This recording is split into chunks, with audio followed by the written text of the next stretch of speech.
Yung product na tinitake ko, yung Lock Slim, product ng Front Row. Kaya ko siya tinake kasi before, I'm 84 kilos and I really want to lose weight para naman, syempre, maiwasan na rin yung tingin na ang taba, ang baboy, yung mga tuksong gano'n.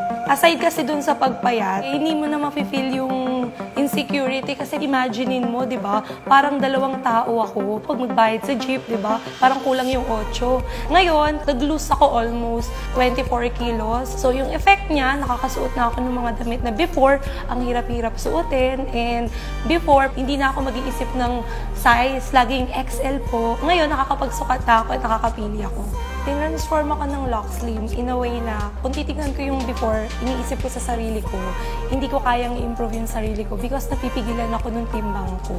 Pero right now, after losing 24 kilos, nakita ko yung potential ko. Ang laki pala ng pwede kong i-improve. Wala nang limitations kasi wala na yung timbang na dati inaalala ko pa, pag-harap ako sa tao, and feeling ko na-judge ako before pa ako magsalita, which is ako paling na-judge sa akin. Gusto ko lang din mag-thank you sa Front Row for having yung Lock Slim kasi siya yung big improvement na nagbigay sa akin. Kung titingnan mo 2 years ago, what's my life compared to my life right now, it's really a life-changing opportunity.